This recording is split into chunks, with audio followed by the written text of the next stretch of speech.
कोई कॉमेडी हो रही है तो वो फिर बैक हो जाते हैं। जी ओके, आपका कोई सवाल नलिनी? सवाल है गुरुजी कि आपने कहा कि आप शादी का भी पूरा जिम्मेदारी लेते हैं, तो आपका एक बयान सामने आता है जिसमें आपने कहा कि आजकल की जो बहुएं हैं चाइनीज माल है, कोई गारंटी नहीं है इनका। मैं भी एक बहू हूँ, क्या मैं चाइनीज माल हूँ? अब सवाल आया ये। देखिए चाइनीज नहीं, ऐसा होता, मैंने ये कहा कि देखो जो बहुएं संस्कारी होती हैं वो परिवार को लेके चलती हैं, लेकिन जो बात बात में बिगड़ जाती हैं, बात बात में गुस्सा होके घर भाग जाती हैं। बीवी का काम है सिर्फ मुंह पे उंगली लगा ले ना और ना सब ना, पति का भी झगड़ा काम है खत्म। कि थोड़ा चुप रहे।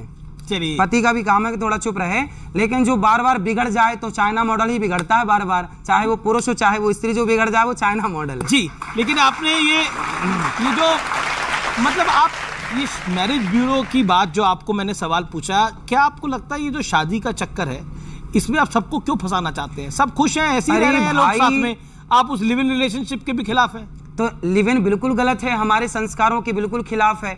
आप विवाह करके रहिए ना, कौन सी आफत आ रही है? आपने भी विवाह किया है, राधा कृष्ण की पूजा करते हैं? क्यों ना करें? करते हैं ना। हाँ करते हैं। विवाह कृष्ण ने किससे किया था? अरे भगवान श्री कृष्ण का राधा रानी से विवाह हुआ भांडी रिवट में। सरकार कभी वृंदावन आके देखा भी करो, यहाँ बैठे बैठे कुछ ना मिलेगा। नहीं। राधा रानी का विवाह भगवान श्री कृष्ण से हुआ भांडी रिवट में, आज गर्ग संगीता में लिखा है। आप जो है बॉलीवुड को कंट्रोल करना चाहते हैं, फ्रीडम ऑफ एक्सप्रेशन को कंट्रोल करना चाहते हैं, फिल्में आपके हिसाब से बने, मीडिया एंकर आपके हिसाब से बोले, ये हमारे न्यूज़ साथ थोड़ी आपके- बोल रहे हैं। सुनिए, न्यूज आपके हिसाब से आए, मैं इसके खिलाफ हूँ। दूसरी बात, ना आप पहले इनसे पूछ लो कि मेरे हिसाब से बोल रहे हैं क्या? मैं तो वैसे कह रहा हूँ भाई, ये अगर आप यही चाहते हैं कि सब कुछ धर्मगुरुओं के हिसाब से इस देश का मीडिया कंट्रोल हो, फिल्में कंट्रोल हो, लेखन कंट्रोल हो, तो ये तो गलत चीज है। अरे तो गलत तो हो रहा है, मुन्नी बदनाम हुई चल रहा है संसार में, आपने रोका उसके खिलाफ बात की?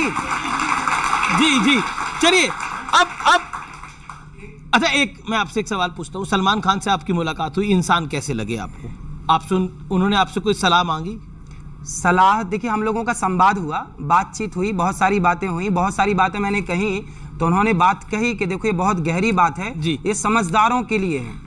तो उन्होंने बातें बहुत सारी समझी, बहुत सारी बातें हुई। मैंने उनको बोला कि वृंदावन गौरी गोपाल आइए, जो वृद्ध माताएं रहती हैं उनका दर्शन करिए। फिर उन्होंने पूछा कि आप क्या करते हैं? मैंने कहा कि वृंदावन में गौरी गोपाल आश्रम है जहाँ 290 वृद्ध माताएं हैं और वहाँ पर बच्चे पढ़ते हैं, 150 बच्चे पढ़ते हैं, अखंड रसोई चलती है। उन्होंने कहा ये तो बहुत बड़ा काम कर रहे हैं आप। उन्होंने कहा, उनको पता लगा कि मैं वहाँ जाने का कोई पैसा मैंने नहीं लिया, वहाँ मुझे बुलाया 2 घंटे के लिए बिग बॉस में, तो उन्हें पता लगा कि मैंने कोई पैसा नहीं लिया। तो उन्होंने खुद कहा कि आप जब इतनी सेवा करते हैं तो आपको पैसा लेना चाहिए। मैंने कहा मैं पैसे के लिए नहीं, आपके प्रेम के लिए आया हूँ, और फिर कभी आप वृंदावन आएंगे तो आपको दर्शन कराएंगे। तो उन्होंने खुद कहा कि आप जो पैसा लेंगे, बोले आप कहीं भी जाया करिए तो पैसा लिया करिए, बोले न्यूज़ चैनल में भी जाया करिए तो पैसा लिया करिए ताकि माताओं की सेवा हो सके। तो उन्होंने बोला कि पैसा लिया करो। सोचिए, और उस व्यक्ति ने कहा कि आप पैसा लिया करिए, जबकि यदि मैं लिया होता तो उन्होंने कैसे क्यों बोला? तो पैसा की बात ये नहीं तो उसका भी जवाब होगा कि जिसमें बोला जा रहा है कि पैसे आपने लिए थे, आपने बोला आपने पैसे बिल्कुल नहीं लिए, बिल्कुल नहीं लिए थे पैसे। लेकिन एक आप पे आरोप है कि आप माफी वीर हैं, हर चीज के लिए आप माफी मांग लेते हैं। रियलिटी शो में शामिल हुए तो उसके लिए भी आपको माफी मांगनी पड़ी। भाई हमारे भारत के संस्कार क्या, जरा हाथ बढ़ाइए अपना इस तरफ, एक हाथ, ये सॉरी हमारे यहाँ जरा टच भी हो जाए ना जरा किसी को, तो हम लोग क्या बोलते हैं? सॉरी। तो हम बचपन में जब देखते ना शक्तिमान, तो उसमें शक्तिमान क्या सिखाता था? सॉरी शक्तिमान। तो जरा कुछ हो जाए, जरा आपको कोई बात बुरी लगे, जरा कुछ दिक्कत हो तो सॉरी, आप खुश रहें बस। लेकिन आप एक ज्ञानी व्यक्ति हैं, आपको बार बार ऐसे मैं ज्ञानी नहीं हूं, मैं आप सबका दास हूं। पर आप विवाद में फंस जाते हैं और फिर आपको माफी मांगनी पड़ जाती है। कोई बात, देखिए हम स्टूडेंट हैं, हम विद्यार्थी हैं, हमारे यहाँ शास्त्र इतने अथाह हैं, ज्ञान इतना है कि सारी जिंदगी पढ़ते रहो, कोई ये नहीं कह सकता कि मैं ज्ञानी हूँ। आपने ये जो भगवान कृष्ण और भोलेनाथ का रिश्ते की बात करी, इस पर आप कुछ कहना चाहते हैं? इस पे देखिए, वो तो विवाद यूं ही लोग खड़ा कर देते हैं, कोई वीडियो तो कोई एविडेंस किसी के पास है नहीं, कुछ भी, बस विवाद करना है। हमने कुछ बोला विवाद करना है तो लोग बात कर देते हैं। कोई आप कह रहे हैं कि ऐसा कुछ हुआ ही नहीं, कुछ एविडेंस ही नहीं किसी के पास। जी, लेकिन अगला आरोप आप पर यह है कि राजनीति में जातिगत जनगणना की बात बहुत हो रही है, आप इससे सहमत हैं, असहमत हैं? नहीं, मैं सहमत बिल्कुल नहीं हूँ। क्यों भाई ये बताइए, क्या हमारे मुसलमान भाइयों में सिया सुन्नी की जाति गणना होती है? तो फिर हिंदुओं में ब्राह्मणों की, क्षत्रियों की जाति जनगणना क्यों हो? आप सीधा ये करो ना कि भारत में हिंदू कितने हैं, मुस्लिम कितने हैं, सिख कितने हैं, ईसाई कितने हैं, यहूदी कितने हैं, पारसी कितने हैं, ये बात हो। ब्राह्मण, क्षत्रिय, यादव, जाट कितने हैं, ये क्यों जनगणना हो? भाई हिंदू कितने हैं ये जान लो, जातियों में विभाग मत करो वरना लड़ जाएगा। जी जी, सवाल विवेक जी, छोटा सवाल जी।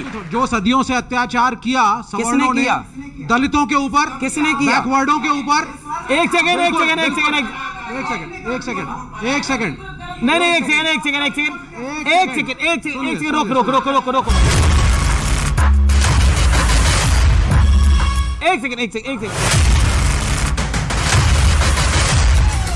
मेरा निवेदन ही है, वो सवाल पूछ रहे हैं महाराज जी से, तो महाराज जी जवाब दे देंगे आप।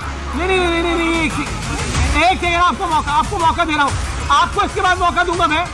देखिए, मेरा ये प्रश्न है महाराज जी, मैं कोई व्यक्तिगत आपके खिलाफ नहीं हूं, आप बहुत अच्छे व्यक्ति हैं, बहुत अच्छा बोल रहे हैं और मैं पहले भी आपसे चर्चा कर चुका हूं, लेकिन हमें अपने इतिहास को बदलना होगा अगर उसमें गलतियां हैं जिससे भारत आगे बढ़ सके, और वो तब बदले। सुनिए, इतिहास को बदलने की बात कर रहे हैं? मैं इसके इतिहास को बदल रहा हूं। मंदिरों में दलितों की एंट्री नहीं होती थी, सब जगह बिहारी जी में सुनिए, कोई मना नहीं। स्वामी विवेकानंद ने कहा है कि मुझे दुख है कि हिंदू धर्म इस पे जाके बॉयल डाउन कर चुका है, क्या खाओ क्या ना खाओ और किसको छुओ किसको ना छुओ।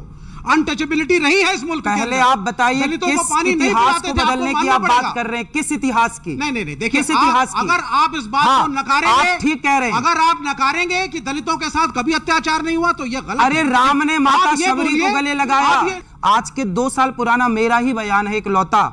मैंने एक बड़े मंच से कहा और अपने हर मंच से हर बार कहता हूं, हर कथा में यह बात कहता हूं कि हमारे यहां ब्राह्मण, क्षत्रिय, वैश्य और शूद्र, हम चारों एक पिता की संतान हैं। हमारे यहाँ भगवान नारायण के मुख से ब्राह्मणों से मुखमासिद बाहु राजन्यः कृतः ऊरु तदस्य जदवैश्यः पदभ्यांग शूद्रो अजायत। भगवान नारायण, श्रीमन नारायण के मुख से ब्राह्मण, भुजाओं से क्षत्रिय, जंघाओं से वैश्य और चरणों से शूद्र। जब एक पिता की संतान है तो फिर हमारे यहाँ छुआछूत कभी था ही नहीं। अंग्रेजों ने, मुगलों ने ये फूट डालो शासन करो की नीति भेजी है और ये डाली है, हमारे यहाँ नहीं था। जी, यदि हमारे यहाँ छुआछूत होता तो भगवान राम शबरी के घर ना जाते और भगवान राम निषाद राज को गले ना लगाते। आपका एक वीडियो वायरल है जिसमें आप कहते हैं क्षत्रिय, ब्राह्मण, वैश्य, शूद्र ये सब ये भाई हैं, लेकिन हमने तो यही सुना है हिंदू, मुस्लिम, सिख, ईसाई भाई हैं। भाई कौन हो सकता है? आप गाय को माता मानते हैं, मैं गाय को माता मानता हूं, तो हम दोनों भाई हो सकते हैं। मैं गाय को माता मानूं और आप गाय को काट के खा जाएं, फिर हम और आप भाई नहीं हो सकते। ये भाई नहीं हो सकता ना। मैं भारत को माता कहूं और आप भारत माता को भारत माता ना कहें तो हम आप कैसे भाई हो सकते हैं? मैं गंगा को माता कहूं और आप गंगा को माता ना माने, हम और आप कैसे भाई हो सकते हैं? भाई वही हो सकता है जो गाय गंगा को अपने